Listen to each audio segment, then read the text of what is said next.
You're telling me I'm about to lose everything to her? The words hung in the marble hallway outside courtroom 7B like smoke after a gunshot. John Ritter stood motionless, his 6'2" frame casting a long shadow across the polished floor of the Los Angeles Superior Courthouse. His lawyer, Gerald Patterson, had just delivered a verdict that hadn't yet been spoken, but might as well have been. Gerald's voice came out in fragments, barely above a whisper. She dismantled everything, John. Every witness we called, she turned inside out on cross-examination. The documents we submitted, she raised chain of custody questions that made Judge Harrison pause for almost a full minute. I've never seen him do that before. John's jaw tightened. His eyes, the color of winter slate, narrowed until they were almost closed. He didn't respond immediately. Instead, he let the silence grow heavy, let Gerald feel the weight of his own inadequacy pressing down like wet concrete. Say that again, John said quietly. Gerald swallowed. I said Doris Yelton has... I heard what you said. John stepped closer, close enough that Gerald could smell the sandalwood of his cologne, could see the tiny vein pulsing at his temple. I want you to hear yourself say it again, so you understand exactly what you're telling me. Gerald's mouth opened, then closed. His hands trembled at his sides.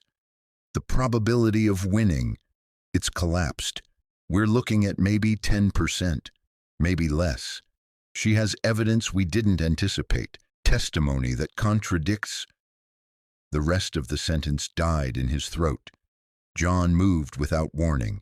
His hand shot out, grabbed Gerald by the collar, and slammed him against the marble wall with enough force to knock a wheeze from the older man's lungs.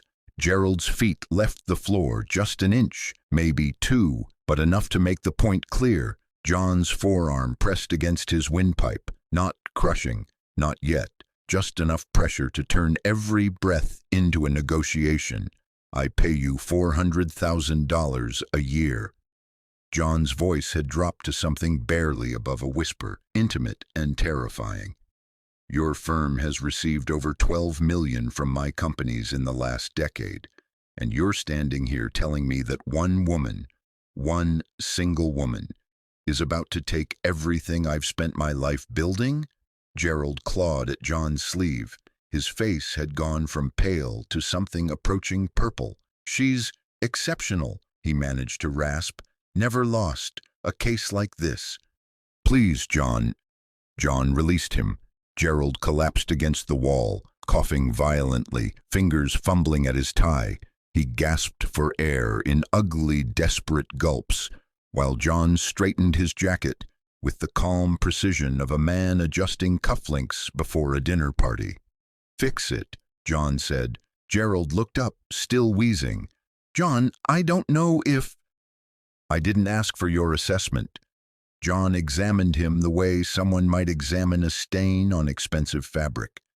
Fix it, or I will find someone who understands what I expect from the people I employ. He turned and walked toward the courthouse exit. His Italian leather shoes clicked against the marble in a steady rhythm that echoed long after he'd disappeared from view. Gerald remained slumped against the wall, hand pressed to his bruised throat.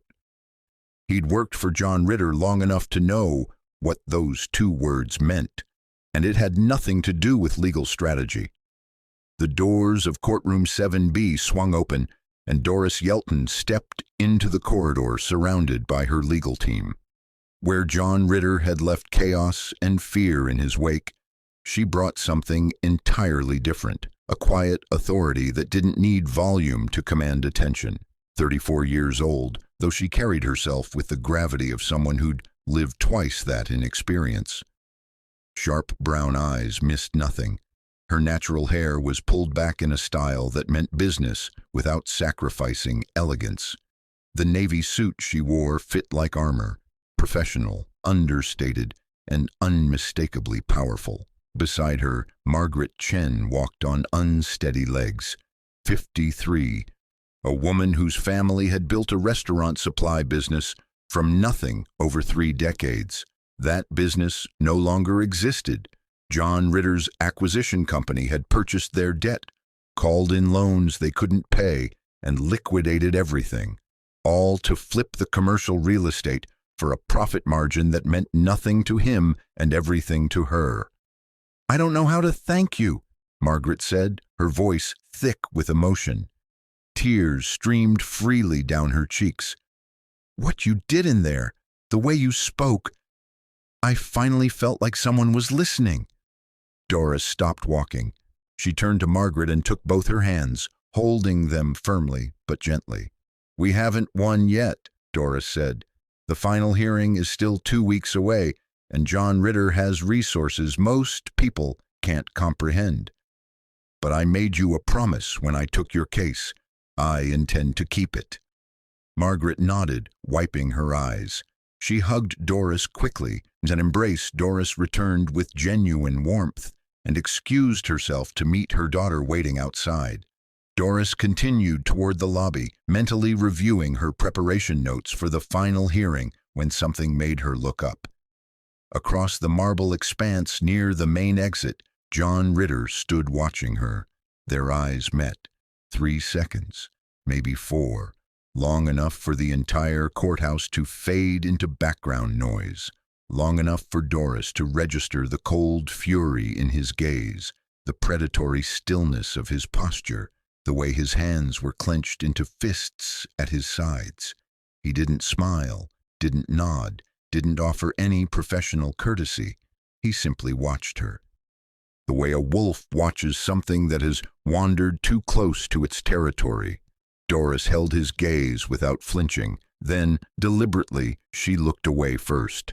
Not because he frightened her, though she was smart enough to recognize danger. She looked away because he wasn't worth her continued attention, because dismissing him would wound his ego more than any stare-down ever could. She walked past as though John Ritter was furniture she'd chosen to ignore. Behind her, she didn't see him pull out his phone, didn't hear the calm, measured words he spoke into the receiver, words that would set something terrible into motion.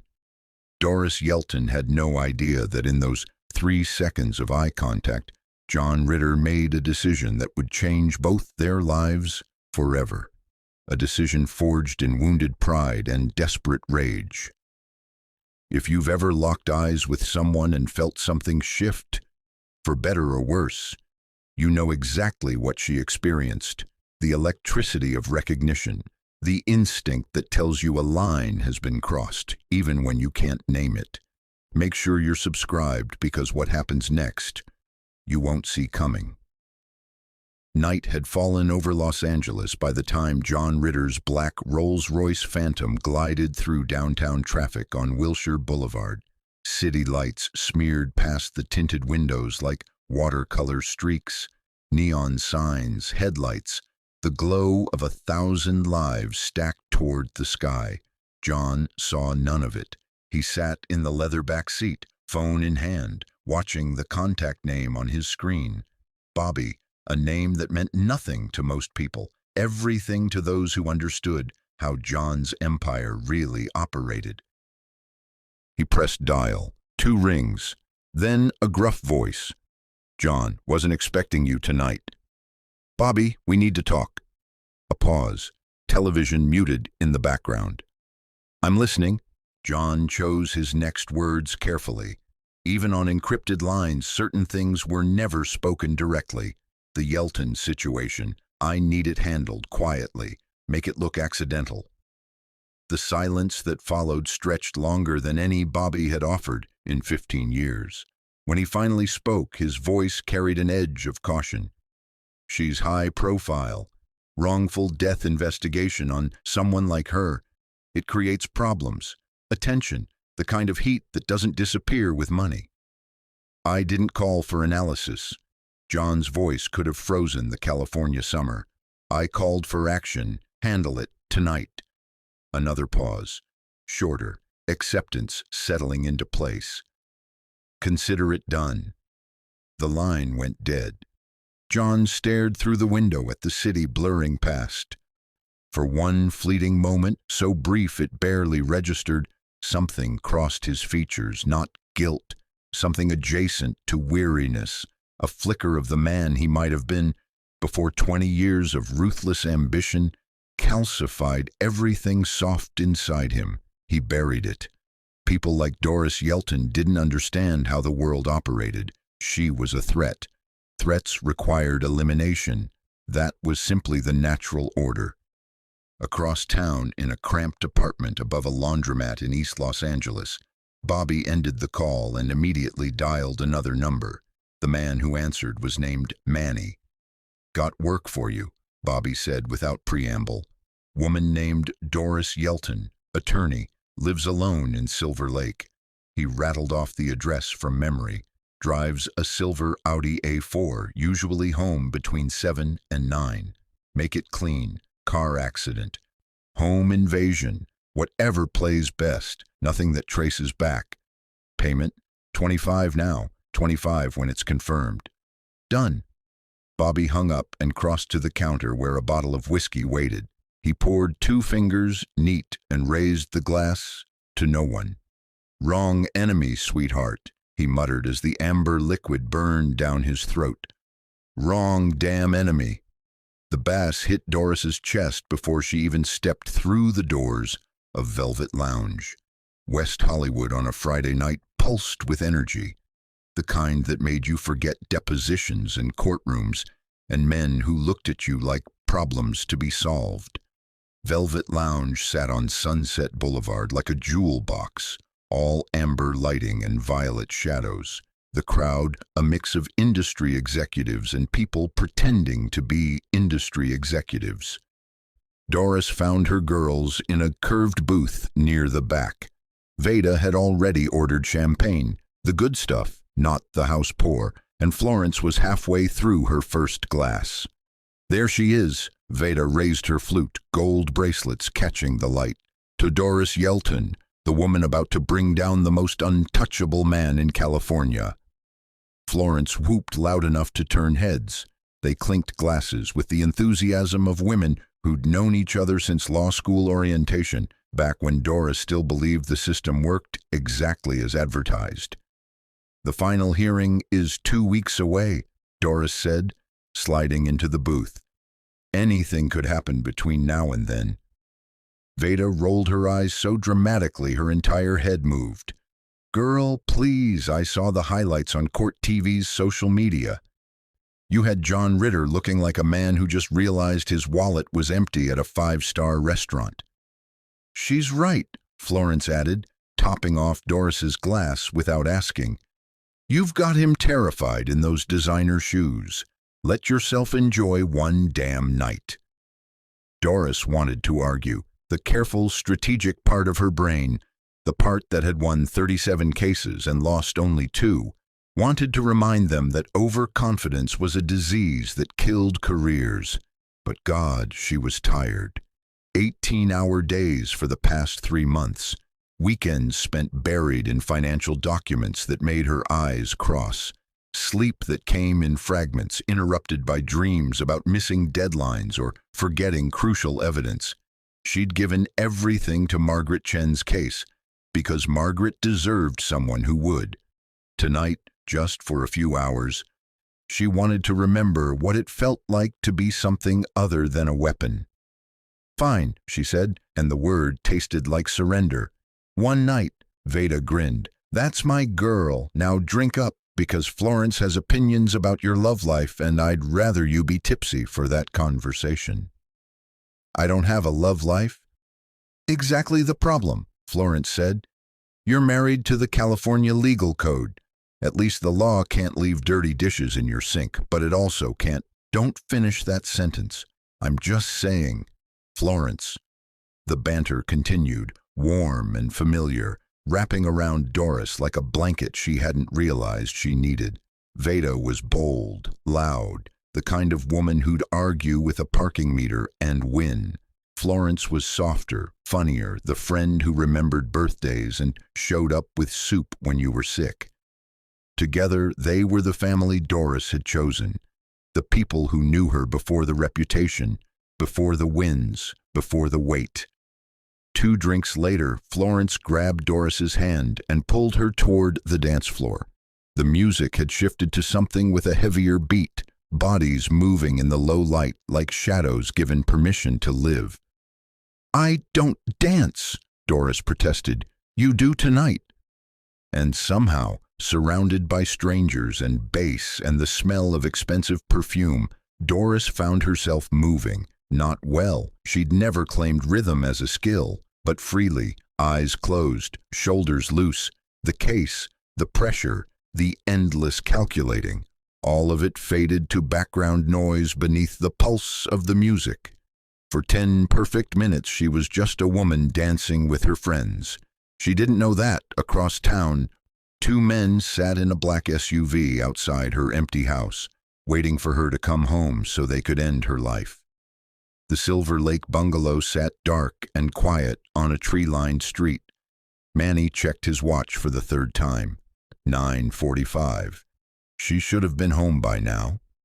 His partner, a thick-necked man named Carl who talked too much, shifted in the passenger seat. Maybe she's working late. On a Friday? Lawyers work weird hours. Manny pulled out his phone and dialed Bobby. 2 rings. "She's not here," Manny said. "Car's gone. House is dark. We wait?" Bobby's voice was flat. "You wait. She'll show eventually. Get it done tonight." The line went dead. Manny settled deeper into his seat, eyes fixed on the empty driveway. Doris Yelton was having the time of her life. She had no idea it was almost her last night alive. Doris excused herself from the dance floor around 11, her bladder making demands her pride couldn't ignore. She navigated through the crowd toward the back hallway, where the music faded to a muffled thrum, and the lighting dropped to something almost intimate. The women's restroom was mercifully empty. She stood at the mirror, touched up her lipstick, and allowed herself a moment of stillness. The reflection staring back looked tired beneath the makeup. Eyes that had seen too many late nights, shoulders that carried invisible weight. But happy. Tonight, at least, she looked happy. The door swung open behind her. Doris glanced up, expecting another woman, maybe a drunk girl needing directions. John Ritter stepped inside and closed the door behind him. Every muscle in her body went rigid. "You're in the wrong room." "I know exactly where I am, Ms. Yelton." He stood between her and the exit, perfectly composed despite the absurdity of a billionaire in a women's restroom. His suit probably cost more than her car. His expression carried the calm certainty of a man accustomed to getting what he wanted. "I'm not here to threaten you," he said. "I'm here to make an offer. I'm not interested. $5 million. He let the number hang in the air. "All you have to do is lose, misplace a document, miss a deadline, create an opening my team can exploit. No one gets hurt. Margaret Chen gets a settlement. I'll make sure of that. And you walk away richer than you've ever been." Doris capped her lipstick slowly, deliberately. She dropped it into her clutch and turned to face him fully. $5 million. She stepped closer, close enough to see the flecks of gray in his eyes. "That's what you think my integrity costs? Everyone has a price. Let me tell you about Margaret Chen, since you clearly never bothered to learn her name before you destroyed her." Her voice stayed level, but each word carried the precision of a scalpel. Her father started that business in 1987 with $600 and a dream about feeding his community. She took over after he died and turned it into something that employed 43 people, 43 families who depended on her. And you bought their debt, called in loans you knew they couldn't pay, and liquidated everything so you could flip the real estate. 6 months to destroy 30 years. You didn't even attend the closing. You sent an assistant. John's jaw tightened. "So no, Mr. Ritter, I won't be losing anything." She moved toward the door, forcing him to step aside or be pushed. "Now remove yourself from the ladies' room before I call security and give TMZ the headline of the month." She reached for the door handle. John didn't move. His body had gone completely rigid, not from anger but from something else entirely. His eyes were fixed on the narrow gap where the door met the frame, seeing something in the club beyond that drained the arrogance from his face. Doris had seen fear before, in clients facing prison, in witnesses realizing they'd been caught in lies. She had never seen it on John Ritter. "Get back," John breathed. "Excuse me?" He pulled away from the door like it had burned him, backing into the restroom, his breathing shallow and rapid. "There are 2 men out there. They've been hunting me for 3 years. If they find me here with you, they'll kill us both." Doris's mind processed the information with clinical speed. 2 armed men, 1 exit, a crowded club full of civilians who'd become collateral damage if bullets started flying.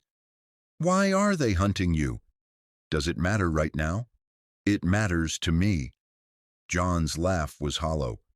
"I betrayed a man named Victor Salazar, took everything he had and helped put him in prison. His people have been trying to settle that debt ever since." Doris glanced around the restroom. Stalls, sinks, a small window too narrow for anyone over 12, and above the sink, a maintenance panel in the ceiling. "Can you fit through there?" John followed her gaze, disbelief cracking through his fear. "You're helping me?" "After everything I just 5 minutes ago, you weren't about to get me killed. Move." He climbed onto the sink, dress shoes slipping against porcelain. Doris steadied him with both hands, an absurdity that would have made her laugh under different circumstances. He pushed the panel aside, pulled himself into the ceiling space, and slid the panel back into place, just as the restroom door crashed open. 2 men entered, hard faces, dead eyes. One had a bulge beneath his jacket that left nothing to imagination. "You alone in here?" The first one's voice was gravel and cigarettes. Doris met his gaze without flinching. "It's a women's restroom, so yes." "Seen a man come through, tall, dark hair, expensive suit. In the ladies' room." She raised an eyebrow. "I'd remember that." The second man checked the stalls, kicking each door open with unnecessary violence. "Empty, empty, empty." He returned to his partner and shook his head. The first man studied Doris. His eyes moved across her face, searching for the micro-expressions that betrayed deception. She gave him nothing. Years of cross-examining liars had taught her exactly how truth looked when performed. "If you're lying," he said slowly, "we'll find out, and we'll come back." "I don't respond well to threats." Doris lifted her chin. "You should leave before I start screaming and this club's security earns their paychecks." A long moment passed. Then the men exchanged a glance and disappeared through the door. Doris counted silently. 30 seconds, 60, 90. Clear. John lowered himself from the ceiling, covered in dust and cobwebs, his $1,000 suit ruined. He stared at her like she'd grown a second head. "Why?" The word came out cracked. "You hate me. You have every reason to let them take me. Why would you risk your life for someone like me?" Doris retrieved her clutch from the counter. She checked her reflection, smoothed a strand of hair, and moved toward the door. "You're welcome." She left him standing alone in the wreckage of his assumptions. John burst through Velvet Lounge's back exit into a dim alley off Sunset. The night air hit his face like a slap, but it couldn't cool the chaos inside his skull. He pulled out his phone. His hands were shaking. John Ritter's hands never shook. Bobby answered on the first ring. "Done already?" "Call him off." Silence. "Say that again." "The Yelton job." John pressed his back against the alley wall, willing his voice to steady. "Call it off now." "They're already in position, John. Been waiting for hours. If we pull them now, I don't care. I don't care what it costs or what you have to tell them. Stand them down." "What happened?" John closed his eyes. Behind them, he saw Doris's face, calm, fearless, unflinching as armed men demanded answers she refused to give. She could have pointed at the ceiling, could have saved herself with a single gesture. Instead, she'd lied, protected him, a man she despised, a man who'd tried to buy her integrity minutes earlier, a man who'd ordered her death hours before that. "Just do it, Bobby!" He ended the call before questions could follow.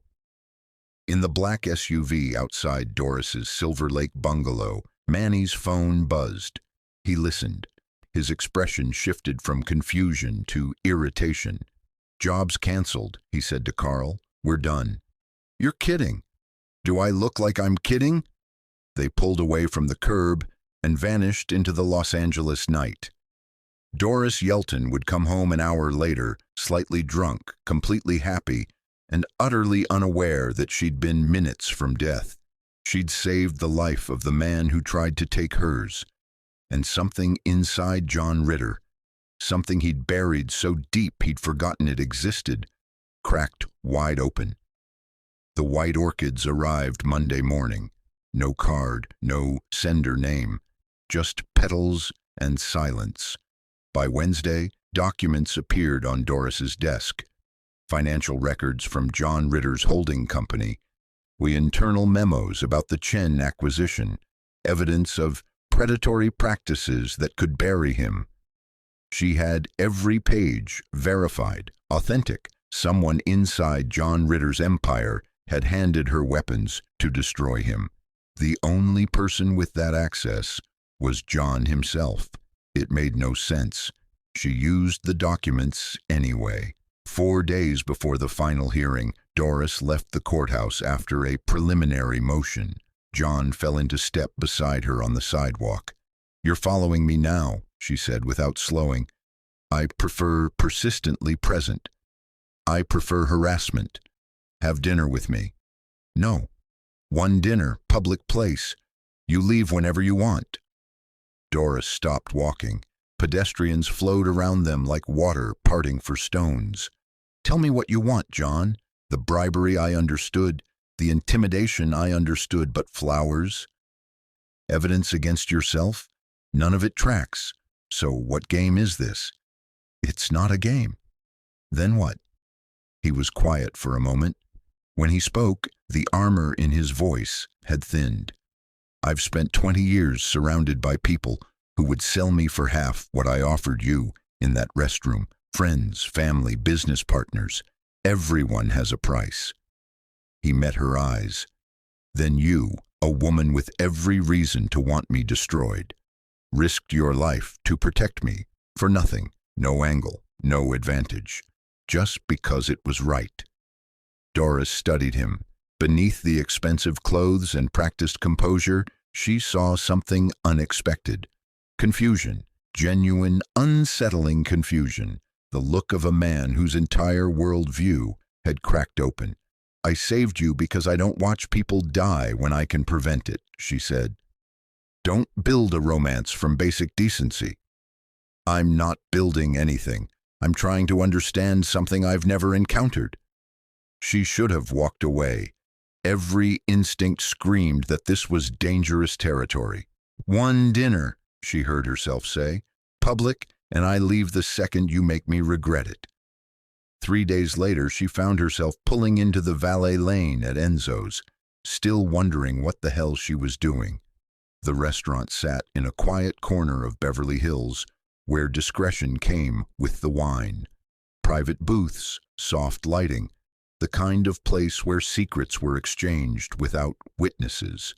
Conversation started carefully, neutral ground, safe topics. Then Doris set down her glass. "Those men at the club, you said you betrayed someone. Tell me." John's fork paused midair. 3 years ago, I had a partner named Victor Salazar. We built a development company together. When it became valuable, I wanted it all. So I manufactured fraud evidence, fed it to prosecutors, and watched him get 15 years. He set the fork down. His people have been hunting me since. So you're not just ruthless with strangers. You're ruthless with everyone. I was. He held her gaze. I'm trying to figure out if I can be something else. Why now? Because you showed me the version of myself I've spent 20 years pretending doesn't exist. The version I hate. Dinner ended without a kiss, without declarations. Just two people who'd glimpsed something real in each other and had no idea what to do with it. Outside, beneath Beverly Hills streetlights, Doris stopped him. Whatever happens in that courtroom, I'm not compromising my case. Margaret Chen deserves justice. I know, John nodded. I wouldn't want you to be anyone else. They parted. Something unspoken hung in the air between them. Two people on opposite sides of a legal war, feeling things neither expected. But Doris still didn't know the truth. The man she was beginning to trust had ordered her death just weeks ago. If you've ever fallen for someone before learning who they really were, you understand exactly how dangerous her position had become. Stay with me. The truth is about to surface. Courtroom 7B filled slowly that Tuesday morning, every seat claimed by 9 o'clock. Sketch artists worked quietly in the corner. Cameras weren't permitted, but the crowd of reporters outside the courthouse told the story of how much attention the case had drawn. A billionaire versus a grieving family. David and Goliath with better suits. Doris arrived at 8:15, as she always did before major hearings. She arranged her notes at the plaintiff's table, reviewed her closing argument one final time, and tried to steady the subtle tremor in her hands. Not fear, anticipation, the weight of what today meant for Margaret Chen, who sat directly behind her in a modest black dress, clutching her daughter's hand like it was the only thing keeping her anchored to earth. 30 years of her father's legacy came down to the next few hours. John entered at 8:47, navy suit, understated for him. He walked to the defendant's table without looking in Doris's direction. Gerald Patterson followed 3 steps behind, leather briefcase in hand, dark circles beneath his eyes suggesting he hadn't slept properly in weeks. The memory of being slammed against that hallway wall still lived in his posture, shoulders curved inward, movements cautious, the body language of a man who understood exactly what failure would cost him. Doris felt John's presence like a change in air pressure. She kept her eyes forward. Whatever had passed between them over dinner at Enzo's, the unexpected honesty, the strange gravity pulling them toward each other, none of it could exist inside this room. Here they were adversaries. Here she had a client depending on her. Judge Harrison entered at 9 sharp, gray-haired mid-60s with the weary efficiency of someone who'd presided over hundreds of cases and had stopped being impressed by any of them. We're here for closing arguments in Chen versus Ritter Holdings, he announced. Ms. Yelton, you may proceed. Doris stood, smoothed her jacket, walked to the center of the courtroom. Your Honor, this case isn't complicated. It's not about arcane financial instruments or competing contract interpretations. It's about something simpler. She paused, letting her gaze sweep the gallery before settling briefly on John. It's about power and what happens when powerful people believe they're exempt from consequences. She walked Harrison through the evidence methodically. The predatory loan terms Ritter Holdings had imposed on Chen Family Supply, the accelerated payment schedules designed to trigger default, the suspicious timing of the debt acquisition, 6 weeks before commercial property values in that district spiked by 40%. The internal memos showing executives discussing the Chen property as a flip opportunity months before the family understood they were in danger. Margaret Chen's father started his business in 1987, Doris continued. $600 and a dream about serving his community. He worked 16-hour days for a decade before he could afford his first employee. When he passed in 2015, Margaret took over. She modernized operations, expanded the client base, employed 43 people, 43 families who depended on Chen Family Supply for their livelihoods. She let the number settle. John Ritter destroyed all of it in 6 months. Not because the business was failing, it wasn't. Not because Margaret mismanaged anything, she didn't. But because the land beneath her father's legacy was worth more to him than the legacy itself. She picked up a document from her table. The defendant's own internal communications prove that Ritter Holdings never intended to operate Chen Family Supply. They acquired the debt specifically to force default, liquidate assets, and flip the real estate. Margaret Chen wasn't a partner or a competitor. She was an obstacle, and John Ritter removed her the way he removes all obstacles, efficiently, coldly, and without a single thought for the human wreckage left behind. She set the document down. We're asking for full compensatory damages, not because money rebuilds what was lost. It can't. But because accountability has to mean something. Because men like John Ritter need to learn that wealth doesn't purchase immunity. She looked at Harrison directly. Margaret Chen trusted that the system would protect her. I'm asking you to prove she was right. Doris returned to her seat. Behind her, Margaret wept silently. Mr. Patterson, Harrison said, you're closing. Gerald rose slowly. Whatever confidence he'd once possessed had been beaten out of him in that courthouse hallway 2 weeks ago. But when he opened his briefcase, his hands were steady.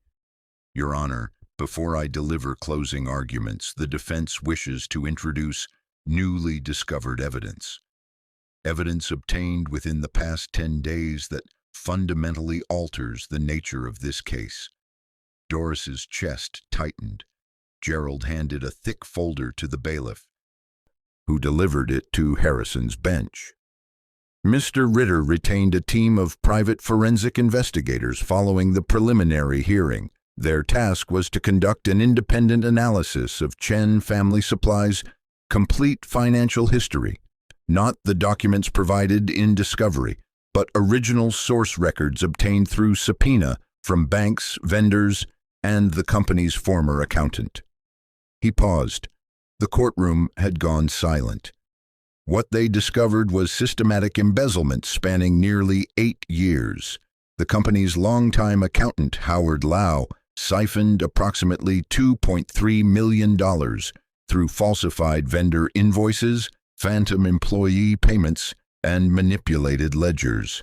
Mr. Lau was not merely incompetent, he was actively stealing from the woman who trusted him. Margaret made a small, wounded sound behind Doris. More critically, Gerald continued, digital forensic analysis revealed that several documents central to Ms. Yelton's case were altered after their original creation. Specifically, Exhibits 14 through 19, the internal memos she referenced in her closing, contain metadata showing modification dates 3 months after their supposed creation. Those modifications were traced to a personal computer registered to Raymond Chen. Doris turned sharply. Margaret's face had gone chalk white. Raymond Chen, Margaret's brother, the man who'd encouraged her to file this lawsuit in the first place. Our investigators believe Raymond Chen and Howard Lau acted in coordination. They sabotaged the company's finances over years, then doctored evidence to frame Ritter Holdings for the collapse. The apparent goal was a substantial lawsuit settlement, money they intended to split and disappear with, leaving Margaret Chen with nothing but a Pyrrhic victory built on lies. Gerald returned to his seat. The defense moves for dismissal with prejudice. The recess lasted 90 minutes. Doris spent most of it in a small conference room with Margaret, who couldn't stop trembling. Her daughter had gone to find water. The fluorescent lights buzzed overhead like insects. I didn't know. Margaret's voice was barely audible. Raymond is my brother. Howard was like family. 20 years I trusted them. I didn't know. Doris believed her. She'd spent months with this woman, had witnessed her grief firsthand, had watched her weep over faded photographs of her father's 1987 grand opening. Nobody was that skilled an actress. But belief didn't change reality.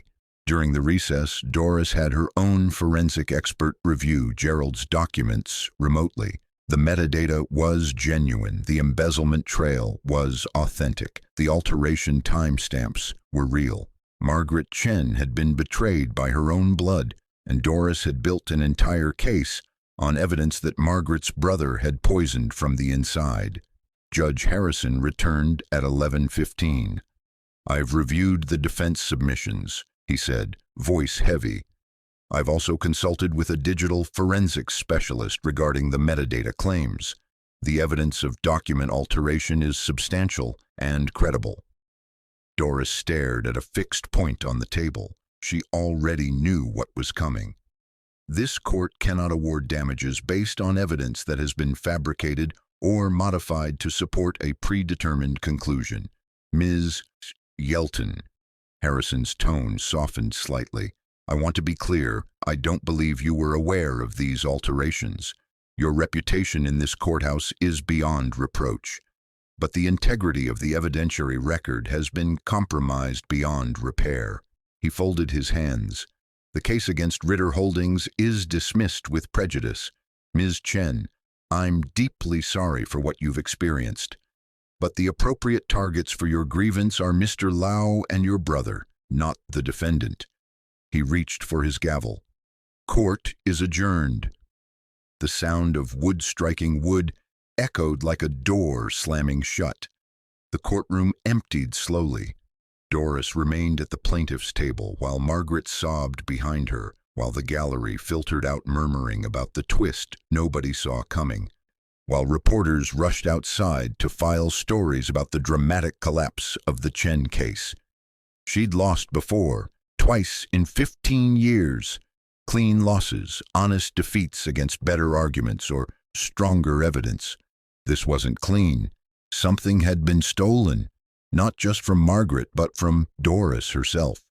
Her belief that preparation and truth were enough. Her faith that the system worked if you worked hard enough within it. Across the aisle, John stood slowly. He didn't smile, didn't gloat. His eyes found hers across the emptying courtroom, and what she saw there wasn't triumph. It looked almost like sorrow. He walked out without a word. Gerald followed, visibly relieved to still have a career. Doris finally rose when a bailiff told her the room needed to be cleared for the next case. Outside, the afternoon sun felt like an insult. Too bright, too warm. Margaret had already left with her daughter, both of them hollow and silent, driving toward a conversation with police about Raymond and Howard that would shatter whatever remained of Margaret's faith in family. Doris stood on the courthouse steps, briefcase in hand, unsure where to go next. Her apartment felt too empty. Her office felt too quiet. She wanted noise, distraction, something to drown out the verdict still ringing in her ears. "Doris." She turned. John stood 10 feet away, hands in his pockets, his expression unreadable. "I'm really not in the mood," she said. "I know." He stepped closer. "I didn't come to gloat. I came to say I'm sorry, not for winning, for what she's going through. Her own family did that to her. That's not something anyone deserves." Doris studied him, searching for the lie, the angle, the manipulation she'd learned to expect from men like him. She found nothing but sincerity, and that unsettled her more than any deception would have. She didn't know what to say, so she said nothing. "Take care of yourself, Doris." He held her gaze for a moment longer, then turned and walked toward the black car waiting at the curb. She watched him go. Part of her wanted to call out. Part of her was glad she didn't. She went home alone that night, poured herself wine she didn't finish, stared at the ceiling until sleep finally came. but something had shifted, and she couldn't pretend otherwise. 7 days passed. No flowers, no mysterious documents, no coincidental appearances at her coffee shop. The silence should have been a relief. Instead, it felt like a question. On Tuesday afternoon, her phone buzzed. Dinner. Saturday, no agenda, just 2 people sharing a meal. She knew who it was before she finished reading. Where? I'll send a car at 7. She should have said no. Fine, but I'm choosing the wine. The car took her into the hills above Hollywood, to a restaurant with no sign outside. The kind of place that existed only for people who already knew it was there. John was already seated. He smiled when he saw her. Not the calculated smile from the courtroom. Something softer. "You look nice," he said. "You sound surprised." "Relieved. I thought you might change your mind." She sat across from him. "I almost did, 3 times. "What stopped you?" "Curiosity." She picked up the menu. "And the promise of expensive wine." Dinner unfolded easier than she expected. No talk of trials or verdicts or Margaret Chen. They talked about small things. His terrible taste in movies, her inability to cook anything beyond pasta, the places they'd always wanted to travel but never had. He made her laugh. Twice. She hated how much she liked it. By dessert, the conversation had slowed. Not awkward, just full. The kind of silence that happens when 2 people stop trying to impress each other. John set down his glass. "I'm glad you came." "So am I." She meant it. "Do you want to get out of here?" Doris held his gaze. She knew what he was asking, knew what leaving with him meant. "Where are we going?" He didn't answer. Just stood and offered his hand. She took it. His penthouse occupied the top floor of a Century City high-rise. Floor-to-ceiling windows framed the skyline like a painting. The elevator opened directly into his living room. Doris stepped out, taking in the space. Modern, expensive, silent. "Drink?" John asked behind her. She turned. He was closer than she expected. His eyes held hers, waiting. She kissed him first. It surprised them both. Soft at first, tentative, questioning, then deeper when he pulled her closer, his hands settling on her waist like they belonged there. They moved through the apartment slowly, no rush, no urgency, just 2 people choosing each other, one small step at a time.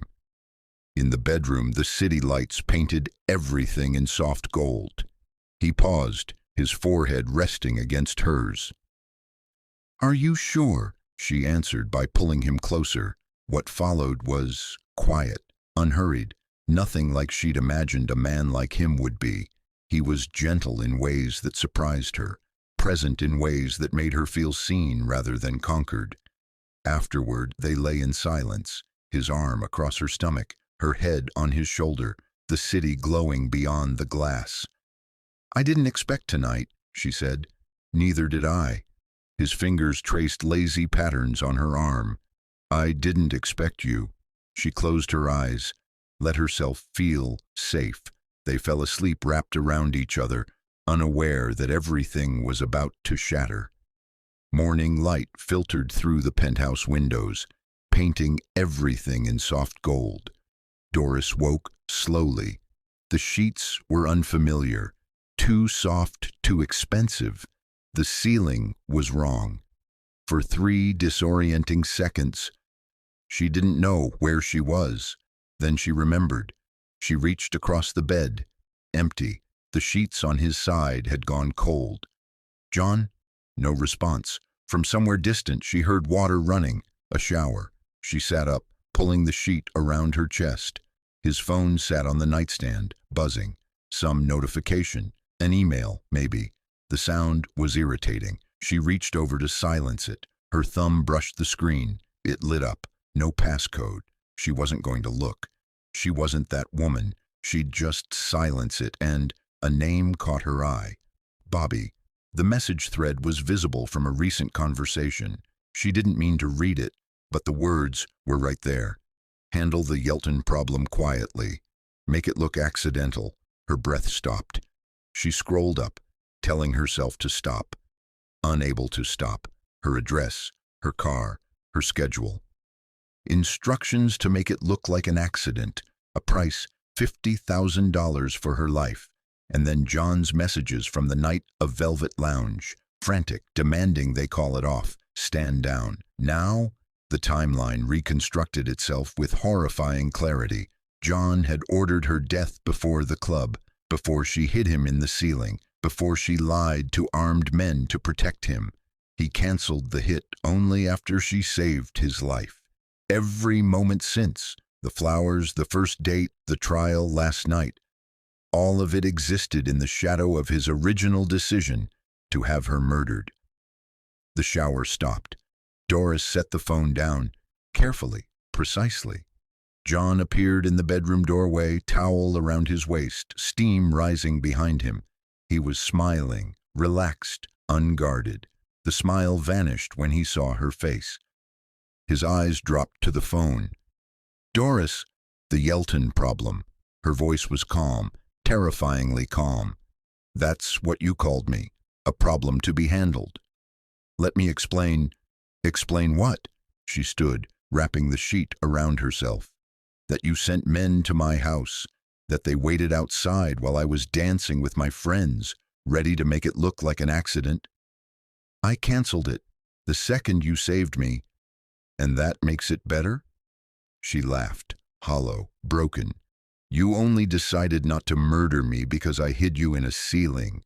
"No, that's not—" He stepped toward her. She stepped back. He froze. "Everything since that night," Doris said slowly.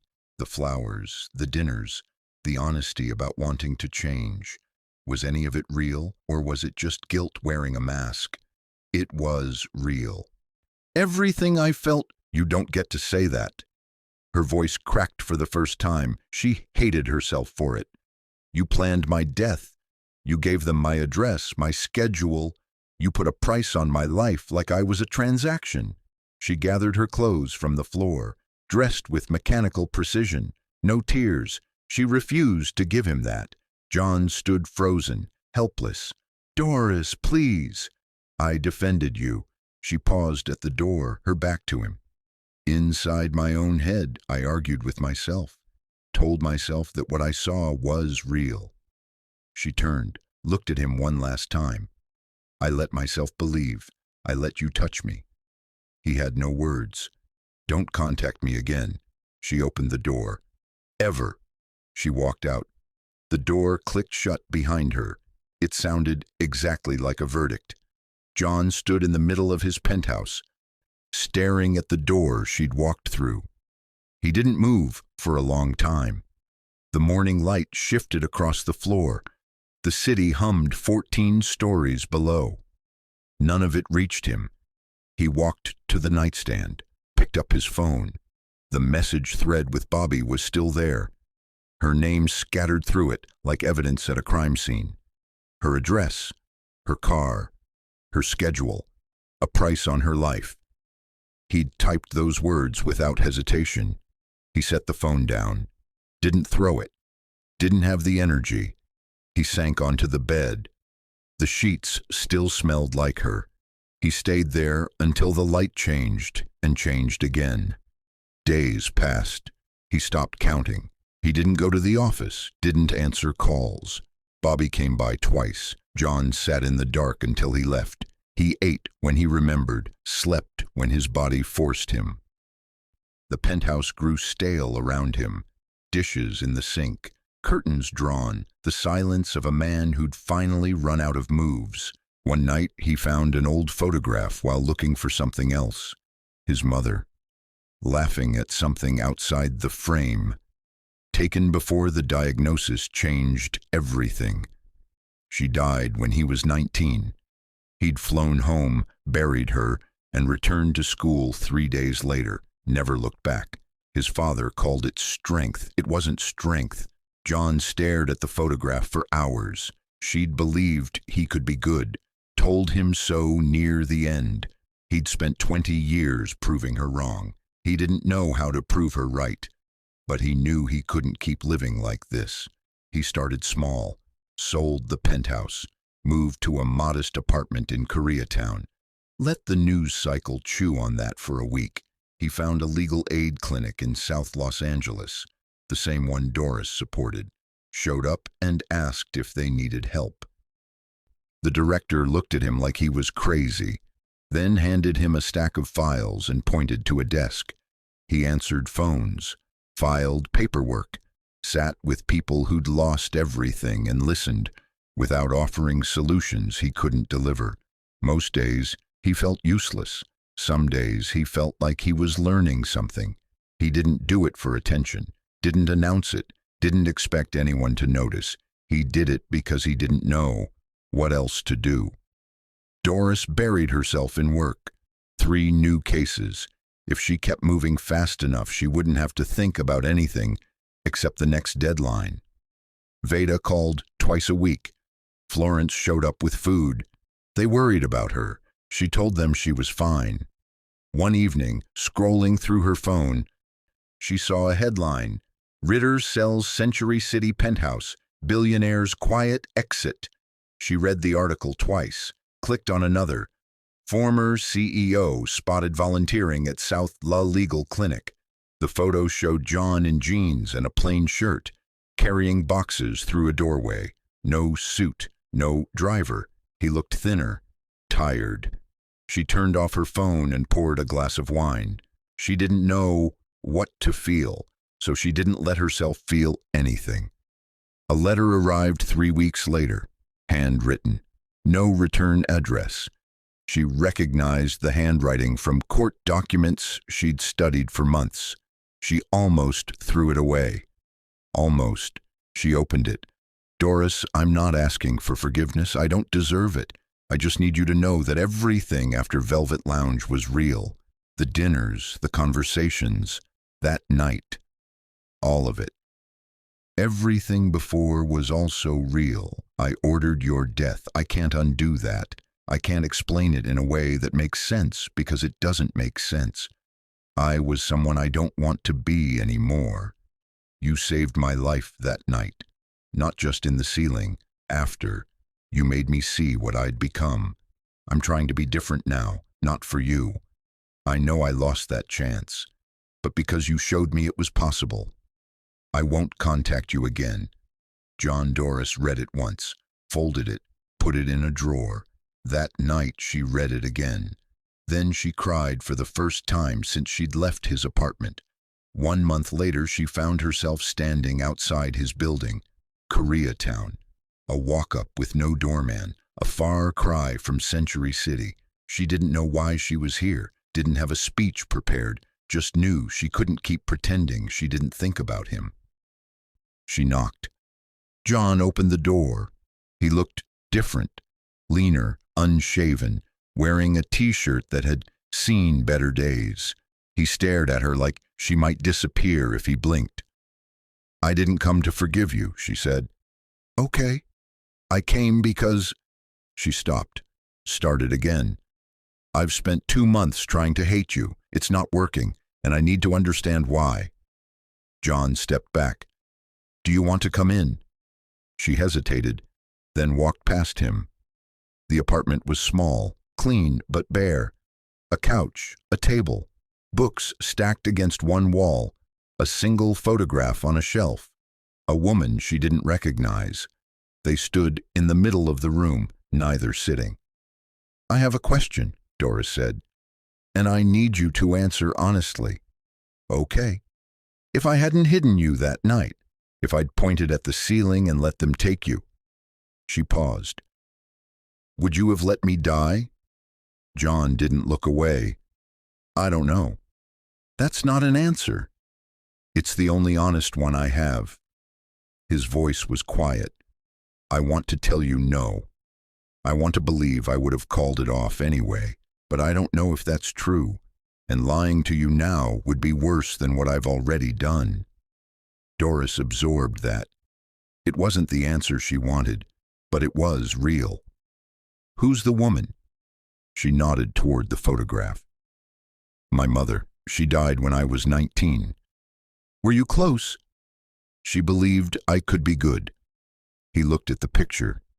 She was the last person who did. Doris stood there for a long moment. The silence stretched between them, heavy but not hostile.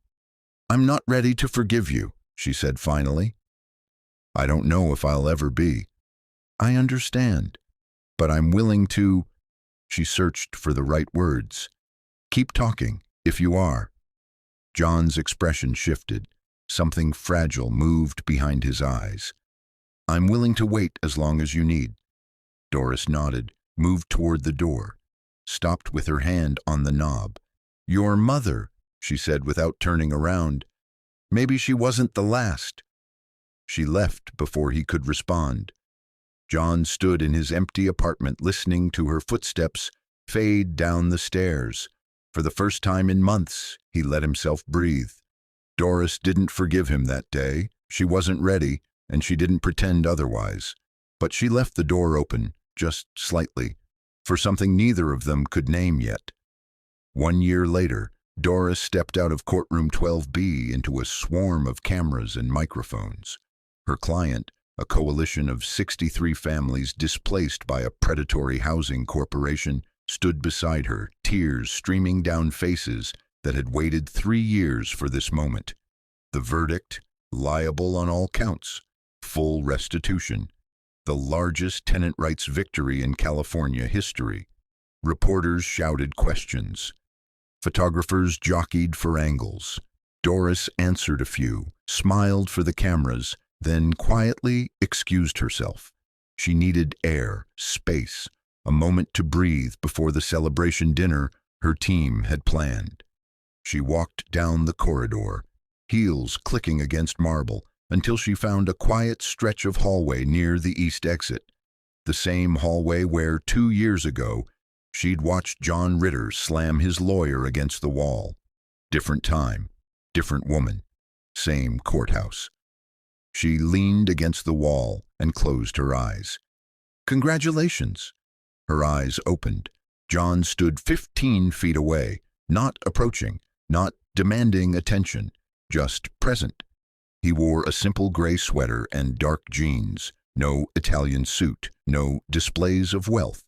In his hands, a small bouquet of white orchids. Doris straightened slowly. How did you know I'd be here? I didn't. I came to watch the verdict, stayed in the back. He took a step closer. Those families deserved someone fighting for them. They got the best. She studied him. He looked healthier than the last time she'd seen him, still lean but no longer haunted. Something had settled in his features, something like peace. Patricia says you still volunteer at the clinic, Doris said, every Tuesday and Thursday. It grounds me, he shrugged, reminds me what actually matters. A pause stretched between them, but it was different now, less weighted. The electricity was still there, but softer, patient. Doris nodded toward the orchids. Are those for me? They're for whoever wants them. He almost smiled. I just wanted to see you, to tell you I'm proud of you, even though I have no right to be. She crossed the distance between them, took the flowers, brought them to her face and inhaled, the same scent as the anonymous arrangement that had arrived at her office 2 years ago, before everything fell apart, before everything changed. I've been thinking, she said quietly, about what you wrote in that letter, about trying to become the man I briefly believed you could be. John waited, didn't push, didn't hope too loudly. I think you might actually be becoming him. She met his eyes. Slowly, imperfectly, but genuinely. Something shifted in his expression, fragile, afraid to breathe. Does that mean? It means I'm willing to have dinner with you. She cut him off before he could finish. One dinner, and we'll see where the conversation goes. John exhaled. I can work with that. Doris turned toward the courthouse exit, took 3 steps, glanced back over her shoulder. A small smile crossed her face. You're buying. and it better be somewhere with excellent wine. John fell into step beside her. I know a place in Beverly Hills. Italian, private booths. Doris laughed, a real laugh, the kind she hadn't allowed herself in a long time. That sounds suspiciously familiar. Some things are worth revisiting. They walked out of the courthouse together, not holding hands, not performing reconciliation, just two people who had found their way back to conversation, to possibility, to the slow, difficult work of rebuilding trust, one honest moment at a time. John Ritter spent 20 years building an empire on the broken lives of others. It took one woman, one moment of unexpected mercy, to show him everything he'd been running from. Doris Yelton spent her career fighting for people who couldn't fight for themselves. She never expected to extend that grace to a man who once tried to destroy her. They didn't get a fairy tale ending. They got something harder and more honest. A second chance earned through patience, truth, and the willingness to change. Some people aren't worth saving, but some people just need someone to believe they could be. Doris believed, and John finally became the man worthy of that belief. If you've ever given someone a second chance they didn't deserve, or wished someone had given you one, tell me in the comments.